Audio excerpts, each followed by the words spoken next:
যখন কোনো নাস্তিক আমার কাছে আসে আর আমাকে বলে যে সে কোনো রকম ঈশ্বরে বিশ্বাস করে না, প্রথমেই যেটা করি আমি তাকে অভিনন্দন জানাই। আপনারা ভাবতে পারেন আমি কেন নাস্তিককে অভিনন্দন জানাচ্ছি।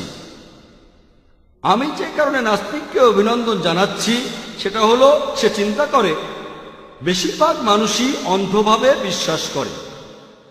উনি খ্রিস্টান কারণ ওনার বাবা খ্রিস্টান, উনি হিন্দু কারণ ওনার বাবা হিন্দু, উনি মুসলিম কারণ ওনার বাবা একজন মুসলিম।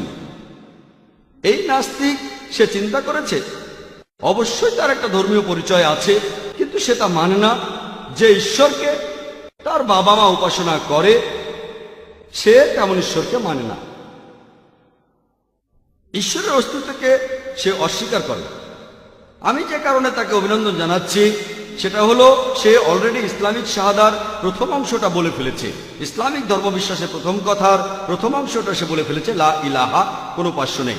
আমাকে যেটা করতে হবে প্রমাণ করতে হবে ইল্লাল্লাহ, আল্লাহ ব্যতীত।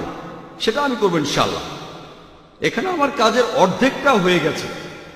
অমুসলিমদের ক্ষেত্রে প্রথমে তাদেরকে এটা বোঝানো লাগবে যে তারা যে ঈশ্বরের উপাসনা করে সে সত্যিকার ঈশ্বর নয়। এখানে আমার কাজের অর্ধেকটাও হয়ে গেছে। সে নাস্তিক মেনে নিয়েছে কোনো উপাস্য নেই।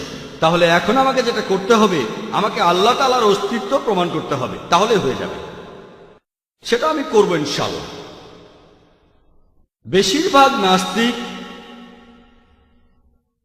তারা ভাবে যে বিজ্ঞান হলো সবার উপরে। বর্তমানের সময়টা বিজ্ঞান আর প্রযুক্তির যুগ। তারা ভাবে যে বিজ্ঞানই সবার উপরে।